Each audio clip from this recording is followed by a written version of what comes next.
Tibrene. Tibe daita. Karino nang masakti ka hai sibo. Kanana hai no. Ako'y bana hai bane. I am kangye duga game sa sana hindi miya.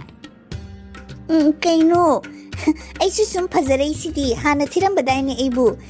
Ay na pazaray siti. Nang hana ay kapingay dati tinaragtro ng bu. Pazarakani. Ado am kalo no. Kang diraita. Ay sa tumay na tum kang nalayage. Pajanong ano may tapay pajarani. Gaming go give him a. Ay ngon na rin ang nahangin siya. Hoy ne, no wonder ni ne. Ay yung di bemi ko eh. Oh, Benny, nasi kananom yan mali. Ay mali si. Balawang gani may panosahay na eh. Hoy ni balawang ganini. Ito ni Ita. Bala na tuloy ka na ako dun o. Bala natin. Ato pa. Biju na draw, Biju. Biju di suman madre, ato pa ne. Ito di ka na no. Chumali be ma. Ita, kaya mga isa. Nang nadi, ay ngon na bala malera. Ay na bala malera hagar. Ay adun pasay yenga habi wanita. Ado kaino dumay na kapkano mi mama siga. Ita, kang reda, ayaw na chumala mare. Mande ba nang bu, mande ba. Ay jum chalage. Jum na game sana ro ba nene parni. Kaya mo na sumangang bilisibo. As, numaitida. Ay ma, Dolly Facebook च relationship ko thamgre ne. Mabu nupa ka leibro. Khangde da mi puna max na pangkoi to koi ne ai ta oira mai phangri se. Noni na da video call to ge duga wari se tamde yadre.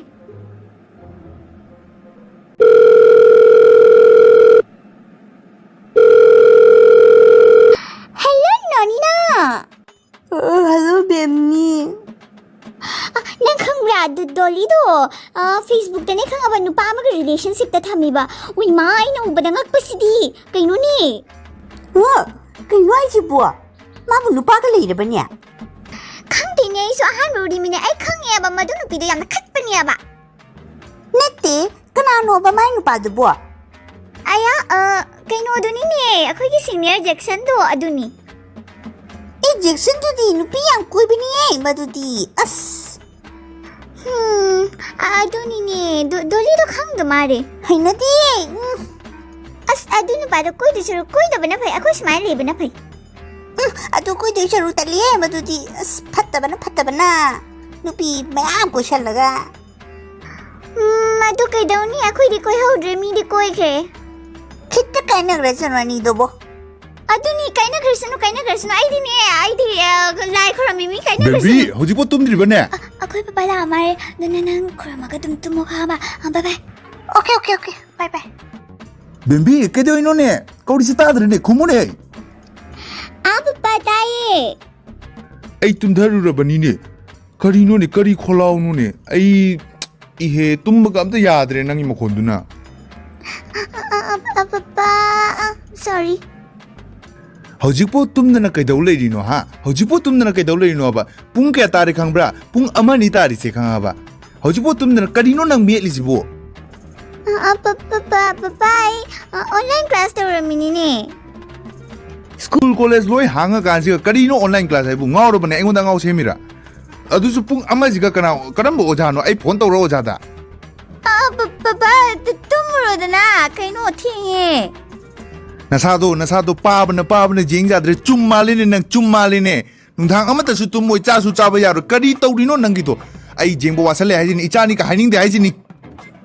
papa the mind I know ai chumali de I know Ay pele bani hai ni pele ba khanga ba namado su nang otna hatokra bani ay mu hat kera.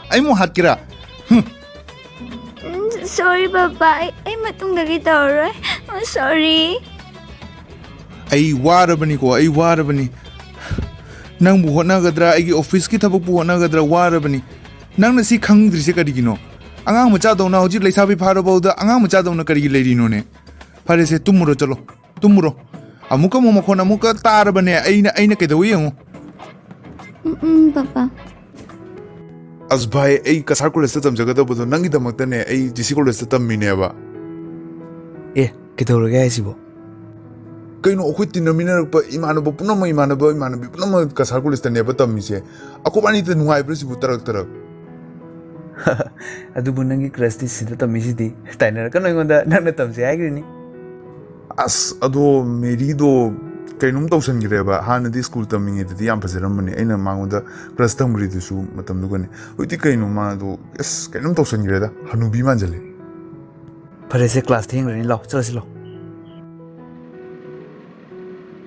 भाई ना हम तो ले रहे मुझे आई principal room दे चलोगे ना ये आइने स्कॉलरशिप की थागी बता अदो हम तो हंगोगी hoi ba yam kuina di ainga ma thuna loko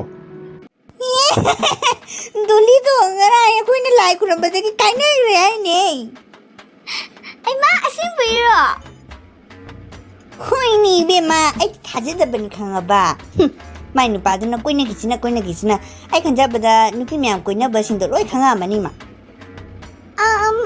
dolly ki mama na bi ngate su koi na sele khangra dina dudi la ni ye pin ba ni hello tabi bro ngasi zoology class pung kya dagi no 2:30 dagi oi male okay thanks aya na khanga bro ma ka asa ka pa jabani ma je khanga bro khanga di phade phade ba apang bi ning hanjal ri nang bu ai kamai hang nang hang nang ga wari sana daga ai na kamai na hang du ni ngawri bani nang hang wari dana tunang ko kinu hange nang hi mabing ke kauge पीटोप को thank you ado akhai class to ba mu change ko oh hoi ngasi aina noida topic ama takpigani topic asige mingdi hangoida mabuglen ba haibase noi gyan taraba yan tare ho jam hoi tare hoi ne yan tare okay adudi nonina hairause hangoida mabuk lelaba kanda kari pot tholakani oja hangoida mabuk leladi maki mabung manundagi mati bong tholakani hai chumdre kaino ne hangoida mabuk lendaladi mabung manundagi tin tholakani ne kamaino ja kaino kamaina ibo karino noi nakuk patro hangoi adu tin jabani na mabuk manung dagi tin tholak tori mine chakhau duga tin ga ta paina leri do udo is kino da ja chakhau kai kra ma thibung manin nei ta na tin tholak gadra ne aingo na ngana ta ke bra ha oja se nang ra ira oja na ta pu matam da chumme ne loipna ma lauga da bani khange da na oh yare yan tare na tare nonina ngai na ba do yam pa mi boy kaino ne kari khapajano isnang sinama marolama aduti ako mani charaga hayna kaino hanora sidna ikai ji oi ma aingon da khang su khang da bani na mai min dong sa ke ai ba pitop hai ba pitop okay hari dudi horen ne kama chuti tharam dai da chithi ma thamamasi nana propose tawar si khanga ba ai bige as nonina tawar sida ai ikai ji da mi masak tu am phasa ba tu ka sak phajaba loi sak phajaba nupi gi oya bro sak thiba hoi su sak phajaba phagwam tu ina try ri tau jaina ai hai di koina bagi wai nu tira ha ma try tau yin asi ma su no da hope tau le ramadi ai nga sai no da korok podo adu adum chingna rabani ma no da kara paung da ma le ba asin pero okay ꯌꯥꯔꯦ ꯑꯗꯨꯗꯤ ꯅꯣꯅꯤꯅ ꯇꯧꯔꯁꯤ Hey, nanglo bemni haise. ꯍꯣꯏ ꯃꯥꯅꯤ Nangna ingonda ngarang chithi ama irakpra. Oh, ado nang chithi do nang nachina dum hairo dan. Nachina haibra taning hairo. ꯍꯥꯏꯕ ꯉꯝꯃꯣꯏꯗꯗꯥ Nang khalise kain. Nasana nasabu confident jaujadaba tat laungi ngangjaba nangna aigumadasu nangna propose tawningiba. Ha, nang se nang kai oina uge haise. Nang se kai oina uge ba. Nasak to yengbro mingjingda. Ha, nisirda nang nasak to yengbra ba. Nasak to kai mali khangbro. Kai mali khangbro. Chummali khangaba nang chummali. Dada Thikne mana thalam ge khanyano nating na paji chadraga. Nasak to han phajalo aduga phajaba mi pamo. Nasak tuga kai manye nangbo. Aigi dine nangumbase kya ni khangaba nu hundok na thamniba. Nangumanasu. Matung mana adu ma thabak torkanu ko. Ngang mucha gi thabak mali ko. Igyan tanasi ko. Pare bye. Mama kayigino ibo asuk yam thina pagbiramisibo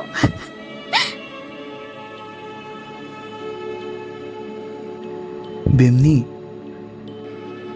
Kano Naganda kanam karo kano Pitokki side tagi aingona sorry hairiko. Atu manau mangunda asumai tawdana ba haige.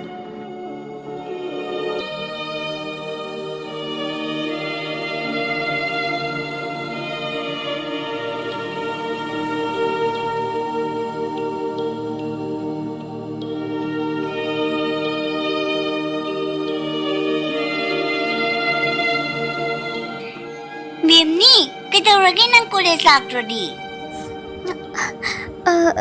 Nonina ay khari laroy ay sakar nungaite jumda khari leirage Kayo oina ngamdrino? Farese hakjang khari nungaite kona sunarasi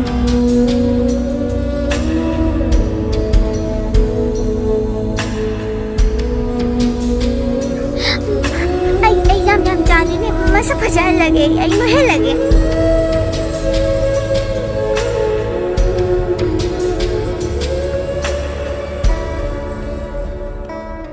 Ayan nang di masaka khangdrine phajabana. Kaidenoda phajadeda Wagang sagang su loina change torame na sak su loina change torame nang na naru hai sidi si oirmi jani ne.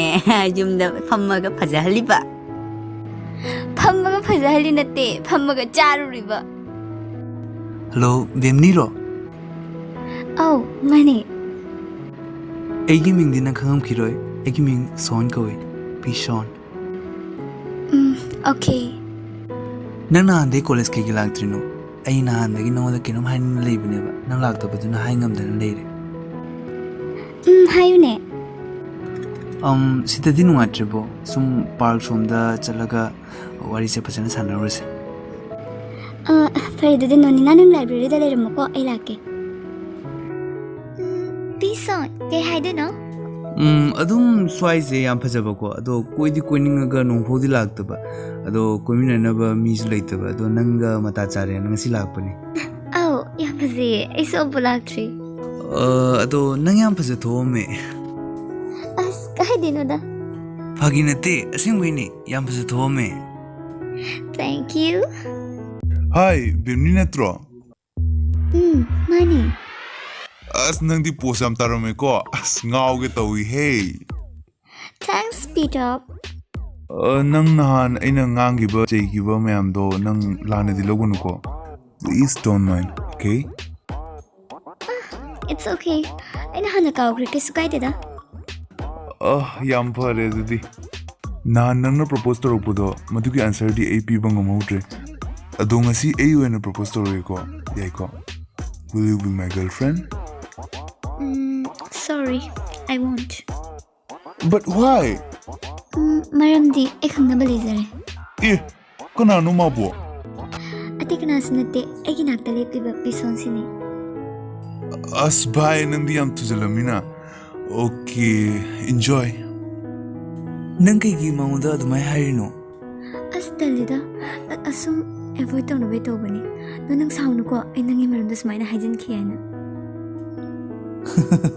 ꯁꯥꯎꯕꯗꯤ ꯂꯥꯏꯅ ꯍꯔꯥꯎꯏꯍꯦ ꯑꯦ ꯀꯩꯒꯤ ꯑꯩꯅ ꯅꯉꯣꯟꯗ ꯈꯟꯖꯔꯛꯏꯁꯦ ꯀꯨꯏꯔꯕꯅꯦꯕ ꯑꯗꯣ ꯉꯁꯤ ꯍꯥꯏꯒꯦꯅ ꯑꯩꯅ ꯅꯉꯣꯟꯗ ꯄꯥꯔꯛꯇꯨ ꯄꯨꯔꯛꯄꯅꯦꯕ ꯑꯗꯣ ꯑꯩ ꯍꯧꯖꯤꯛ ꯍꯥꯏꯔꯒꯦ ꯇꯧꯕ ꯍꯧꯖꯤꯛ ꯍꯥꯏꯔꯁꯤꯔꯣ ꯏꯕꯣ ꯅꯨꯄꯥ ꯌꯥꯝ ꯃꯥꯟꯗꯦꯀꯣ ꯑꯁꯨꯝ ꯍꯥꯏꯗ꯭ꯔꯁꯨ ꯑꯗꯨꯝ ꯈꯪꯉꯣꯗ